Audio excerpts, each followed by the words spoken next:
Hi guys, welcome to my YouTube channel. ಯಾರು ನನ್ನ ವಿಡಿಯೋನ ನೋಡ್ತಾ ಇದ್ದೀರಾ ಅವರೆಲ್ಲರಿಗೂ ನನ್ನ ಹೃದಯಪೂರ್ವಕ ಧನ್ಯವಾದಗಳು. ಇವತ್ತಿನ ವಿಡಿಯೋ ಏನೋ ಅಂತ ನೋಡ್ತಾ ಇದ್ದೀರಾ, ಬನ್ನಿ ತೋರಿಸ್ತೀನಿ. ಗೈಸ್, ಇವತ್ತಿನ ವಿಡಿಯೋ ಏನು ಅಂತ ಹೇಳಿದ್ರೆ, ಇವತ್ತು ನಾನು ಲೈಫಲ್ಲಿ ಫಸ್ಟ್ ಟೈಮು ಹಸಿ ತೊಗರಿಕಾಳು ಸಾಂಬಾರನ್ನ ಮಾಡೋದು ಹೇಗೆ ಅಂತ ನಮ್ಮಮ್ಮ ನನಗೆ ಹೇಳ್ಕೊಡ್ತಾ ಇದ್ದಾರೆ. ಅದರಿಂದ ನಾನು ವಿಡಿಯೋ ಮಾಡ್ತಾ ಇದ್ದೀನಿ. ಬನ್ನಿ ಗೈಸ್, ಇವತ್ತಿನ ವಿಡಿಯೋ ಸ್ಟಾರ್ಟ್ ಮಾಡೋಣ. ಬನ್ನಿ ಮಸಾಲೆ ರೆಡಿ ಮಾಡೋಣ. ಫಸ್ಟು ನಾನು ತೆಂಗಿನಕಾಯಿ ತೊಗೊಂಡಿದ್ದೀನಿ, 3 ಮೀಡಿಯಮ್ ಸೈಜ್ ಇರೋ ಟೊಮೊಟೊ ತೊಗೊಂಡಿದ್ದೀನಿ. ಮೀಡಿಯಮ್ ಸೈಜ್ ಇಲ್ಲ ಅಂತಂದರೆ ನೀವು ದಪ್ಪ ಸೈಜ್ ತೊಗೊಂಡ್ರೆ 2 ಸಾಕಾಗುತ್ತೆ. ನಾನು ಸಣ್ಣ ಸಣ್ಣ ಅಂತೇಳಿ 3 ತೊಗೊಂಡಿದ್ದೀನಿ. ಹಾಗೆಯೇ ಒಂದು ಆನಿಯನ್ ತೊಗೊಂಡಿದ್ದೀನಿ.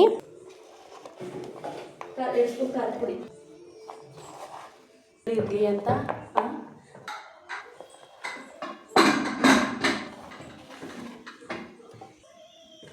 ಗೈಸ್, ಮಸಾಲೆಗೆ ಏನೇನು ಬೇಕು ಅಂತ ನಾನು ಫಸ್ಟು ಜಾರ್ ಒಳಗಡೆ ಹಾಕಿದ್ದೀನಿ.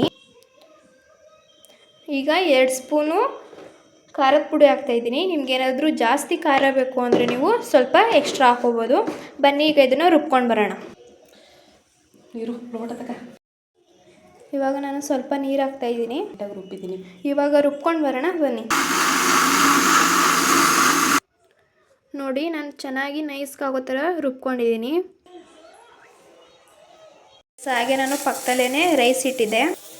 ಇವಾಗ ನಾನು ಒಗ್ಗರಣೆ ಹಾಕೋಕ್ಕೆ ಅಂತೇಳಿ ಫಸ್ಟು ಒಂದು ಕುಕ್ಕರ್ನ ಇಟ್ಟಿದ್ದೀನಿ ಸ್ಟವ್ ಹಚ್ಚಿ. ಗೈಸ್, ನಾನು ಫಸ್ಟೇ ಒಂದು ಈರುಳ್ಳಿನ ಕುಯ್ಕೊಂಡು ಇಟ್ಕೊಂಡಿದ್ದೆ. ಗೈಸ್, ಇವಾಗ ನಾನು ಒಂದು 2ರಿಂದ 3 ಸ್ಪೂನು ಅಷ್ಟು ಅಡುಗೆ ಎಣ್ಣೆ ಹಾಕೋತಾ ಇದ್ದೀನಿ. ಎಣ್ಣೆ ಕಾಯ್ತು. ಇವಾಗ ಕಟ್ ಮಾಡಿ ಇಟ್ಟಿರೋ ಈರುಳ್ಳಿನ ಹಾಕ್ತಾಯಿದ್ದೀನಿ.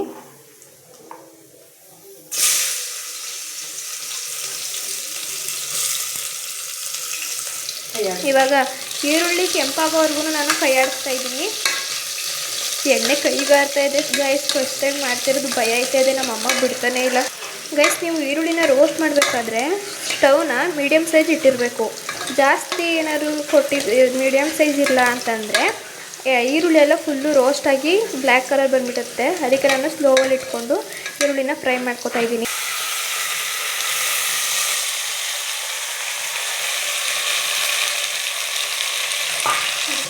ಈರುಳ್ಳಿ ರೋಸ್ಟ್ ಆದಮೇಲೆ ನಾನು ಕಾಳು ಹಾಕಾಯ್ತು. ಇವಾಗ ಮಿಕ್ಸ್ ಮಾಡ್ತಾಯಿದ್ದೀನಿ.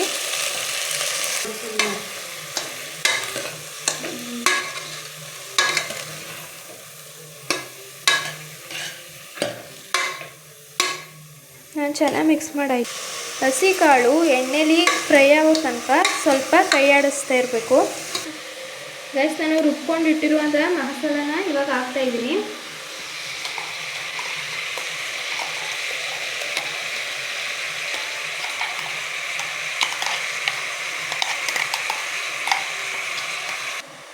ಇವಾಗ ನಾನು ಸ್ವಲ್ಪ ನೀರು ಹಾಕ್ತಾಯಿದ್ದೀನಿ. ನಮ್ಗೆ ಎಷ್ಟು ಬೇಕು ಸಾಂಬಾರು ಅಷ್ಟಕ್ಕೆ ನಾನು ನೀರನ್ನು ಹಾಕೋತಾ ಇದ್ದೀನಿ.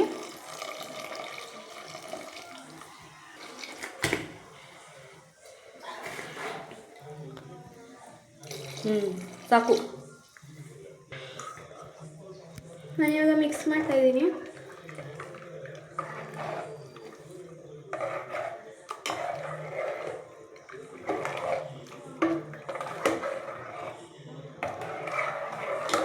ಆಫ್ ಮಾಡು. ಫಸ್ಟೇ ನಾನು 2 ಸ್ಪೂನ್ ಖಾರದ ಪುಡಿ ಹಾಕಿದ್ದೆ. ಇವಾಗ ಸ್ವಲ್ಪ ಖಾರ ಬೇಕು ಅನಿಸ್ತು, ಅದಕ್ಕೆ ಮತ್ತೆ ಅರ್ಧ ಸ್ಪೂನು ಖಾರದ ಪುಡಿ ಹಾಕ್ತಾಯಿದ್ದೀನಿ. ನಿಮಗೇನಾದ್ರು ಜಾಸ್ತಿ ಬೇಕು ಅಂದರೆ ನೀವು ಜಾಸ್ತಿ ಹಾಕೋಬೋದು. ಇವಾಗ ನಾನು ರುಚಿಗೆ ತಕ್ಕಷ್ಟು ಉಪ್ಪು ಹಾಕ್ತಾಯಿದ್ದೀನಿ. ನಿಮ್ಮ ಹತ್ರ ಹುಳಿ ಉಪ್ಪಿಲ್ಲ ಅಂದರೆ ನೀವು ಹಳ್ಳು ಉಪ್ಪನ್ನ ಯೂಸ್ ಮಾಡ್ಬೋದು. ಇವಾಗ ನಾನು ಎಲ್ಲನೂ ಮಿಕ್ಸ್ ಮಾಡ್ತಾಯಿದ್ದೀನಿ.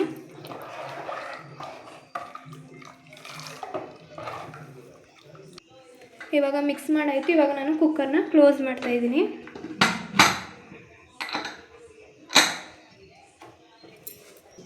ನನಗೆ ಮುಚ್ಚಕ್ಕೆ ಬರ್ತಾ ಇರಲಿಲ್ಲ ಗೈಸ್, ಅದಕ್ಕೇ ನಮ್ಮ ಅಮ್ಮನ ಹತ್ರ ಮುಚ್ಚಿಸ್ತಾ ಇದ್ದೀನಿ ನಾನು. ಇವಾಗ ಇದು 3 ವಿಷಲ್ ಬರೋ ತನಕ ಕಾಯಬೇಕು. ಗೈಸ್, ಫಸ್ಟ್ ಟೈಮ್ ಅಡುಗೆ ಮಾಡ್ತಾಯಿದ್ರೆ ಗ್ಯಾಸೇ ತಿರೋಯ್ತು. ಕೊನೆಗೂ ಖಾಲಿ ಆಗೋಯ್ತು ಗೈಸ್. ಇವಾಗ ನಮ್ಮಮ್ಮ ಮತ್ತೊಂದು ಗ್ಯಾಸ್ನ ಫಿಟ್ ಮಾಡ್ತಾಯಿದ್ದಾರೆ.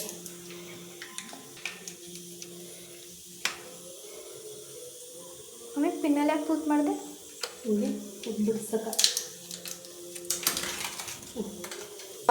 ಯಾವ ಥರ ಫಿಟ್ ಮಾಡ್ತಾಯಿದ್ರೆ ಅಂತ ನೋಡಿ. ಎಲ್ಲನಿಗೆ ಎಷ್ಟು ಮಾಡ್ಬೋದ?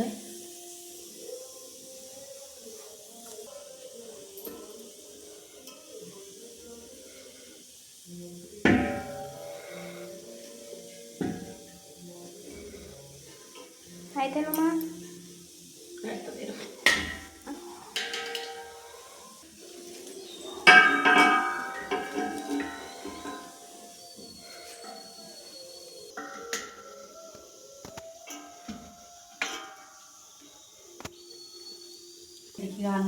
ಗೈಸ್ ಪಿಟ್ ಮಾಡಾಯಿತು ಕೊನೆಗೂ. ಮತ್ತೆ ಗ್ಯಾಸ್ನ ಆನ್ ಮಾಡ್ತಾ ಇದ್ದೀನಿ.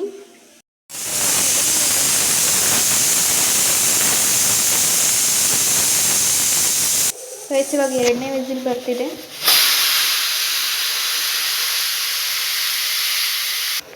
ಗೈಸ್ ಇವಾಗ ಫೈನಲಿ 3ನೇ ವಿಸಿಲ್ ಬರ್ತಿದೆ.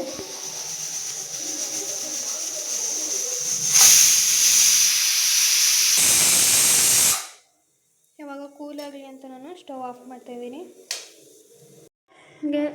ಇವಾಗ ಕೂಲಾಗಿದೆ, ಈಗ ತೆಗಿತಾ ಇದ್ದೀನಿ ನಾನು.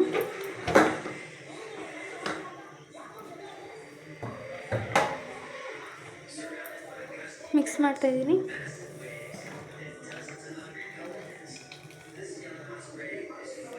ಚೆನ್ನಾಗಿ ಮಿಕ್ಸ್ ಮಾಡಿ ಅಲ್ಲ ನೀವು. ಸಾಕ್ಬಿಡಿ ಇವಾಗ ಬದನೆಕಾಯಿ. ನಾನು ಲಾಸ್ಟಲ್ಲಿ ಬದನೆಕಾಯಿ ಹಾಕ್ತಾಯಿದ್ದೀನಿ, ಯಾಕಂದರೆ ನಾನು ಫಸ್ಟೇ ಏನಾದ್ರು ಬದನೆಕಾಯಿ ಹಾಕ್ಬಿಟ್ಟಿದ್ರೆ ಅದು ಸ್ವಲ್ಪ ವಿಜಿಲ್ ಹೋಗ್ಬೇಕಾದ್ರೆ ಎಲ್ಲ ಕಲಿಸ್ಕೊಂಡಿರೋದು, ಅದಕ್ಕೆ ಲಾಸ್ಟಲ್ಲಿ ಹಾಕ್ತಾಯಿದ್ದೀನಿ. ಕುದಿಬೇಕಾದೀಗ ಬದನೆಕಾಯಿ ಹಾಕಿದ್ದೀನಿ. ಇವಾಗ ಸಾಂಬಾರು ಕುದಿಯೋಕ್ಕೆ ಬಿಡಬೇಕು. ಅದನ್ನು ಬದನೆಕಾಯಿ ಚೆನ್ನಾಗಿ ಕುದಿಯೋ ತನಕ ಇದನ್ನು ಪ್ಲೇಟ್ ಮುಚ್ಚಬೇಕು. ಇವಾಗ ಫೈನಲಿ ಸಾಂಬಾರು ರೆಡಿ ಆಯಿತು. ಕೊತ್ತಂಬರಿ ಸೊಪ್ಪನ್ನ ಹಾಕ್ತಾಯಿದ್ದೀನಿ. ಇದು ಜಸ್ಟ್ ಬರೀ ಮೇಲ್ಗಡೆ ಹಾಕ್ತಾಯಿದ್ದೀನಿ. ನಿಮಗೇನಾದರೂ ಬೇಕಾದರೆ ಹಾಕ್ಕೊಳ್ಳಿ, ಇಲ್ಲಾಂದರೆ ಸ್ಕಿಪ್ ಮಾಡ್ಕೋಬೋದು ನೀವು. ಗೈಸ್ ಇವಾಗ ಫೈನಲಿ ಅಡುಗೆ ರೆಡಿ ಆಯಿತು. ನಮ್ಮಮ್ಮ ನಮ್ಮ ಚಿಕ್ಕಪ್ಪಂಗೆ ಹಾಕ್ಕೊಡ್ತಾ ಇದ್ದಾರೆ. ಅವರು ಬದನೆಕಾಯಿ ತಿನ್ನಲ್ಲ ಅಂದ್ಬಿಟ್ಟು ಬರೀ ಕಾಳು ಮತ್ತು ಸಾಂಬಾರು ಹಾಕ್ಕೊಡ್ತಾ ಇದ್ದಾರೆ. ತಗೊಂಡು ಹೋಗ್ತಾಯಿದ್ದೀನಿ ಗೈಸ್. ಅಪ್ಪ ಹೆಂಗಿದ್ದು ಸಾಂಬಾರು? ಜೋರಾಗಿ ಹೇಳುಸಿಯಾ? ಸೂಪರ್. ಸಾಂಬಾರು ಮಾಡ್ತೀನಿ ಅಂತ ಇದ್ದು ಅಡುಗೆ ಮನೆಯೆಲ್ಲ ಗಲೀಜು ಮಾಡಿರ್ತಾಳೆ. ಆಯ್ತು, ಏನಾಗಲ್ಲ, ಒರ್ಸ್ಕೊಂಬಮ್ಮಿ ನೀನೇ. ಆಯಿತು ಹೋಗು, ಆಯ್ತಲ್ಲ ನಿನ್ನ ಕೆಲಸ ಇದೇನು. ಫೈನಲಿ ಅಡುಗೆ ಎಲ್ಲ ಆಯಿತು. ನಮ್ಮ ಚಿಕ್ಕಪ್ಪನ ರಿಯಾಕ್ಷನ್ ಹೇಗಿತ್ತ ಅಂತ ನೀವು ನೋಡಿದ್ರಿ. ಅಡುಗೆ ಮನೇಲಿ ಆಡ್ ಮಾಡಿದೆ ಅಂತ ನಮ್ಮಮ್ಮ ಬೈತಾಯಿದ್ರು. ಪರವಾಗಿಲ್ಲ, ನಮ್ಮಮ್ಮ ಅಲ್ವಾ ಬೈದಿದ್ದು. ಇವಾಗ ವ್ಲಾಗ್ನ ಎಂಡ್ ಮಾಡುವಂಥ ಸಮಯವಾಗಿದೆ. ಈ ವ್ಲಾಗ್ ನಿಮಗೇನಾದರೂ ಇಷ್ಟ ಆಗಿದ್ರೆ ಲೈಕ್ ಮಾಡಿ, ಸಬ್ಸ್ಕ್ರೈಬ್ ಮಾಡಿ. ದಯವಿಟ್ಟು ನನ್ನ ಚಾನಲ್ನ ನೀವು ಆದಷ್ಟು ನಿಮ್ಮ ಫ್ರೆಂಡ್ಸ್ಗಳಿಗೆಲ್ಲ ಶೇರ್ ಮಾಡಿ. ಅವ್ರಿಗೂ ಕೂಡ ಹೇಳಿ ಲೈಕ್ ಮಾಡಿ, ಸಬ್ಸ್ಕ್ರೈಬ್ ಮಾಡೋಕ್ಕೆ. ಈ ವಿಡಿಯೋದಲ್ಲಿ ನಿಮ್ಗೇನಾದರೂ ನಾನೇನಾದರೂ ತಪ್ಪು ಮಾತಾಡಿದರೆ ದಯವಿಟ್ಟು ನನ್ನ ಕ್ಷಮಿಸಿ. ಬಾಯ್, ಎಲ್ರಿಗೂ ನೆಕ್ಸ್ಟ್ ವಿಡಿಯೋದಲ್ಲಿ ಸಿಗ್ತೀನಿ.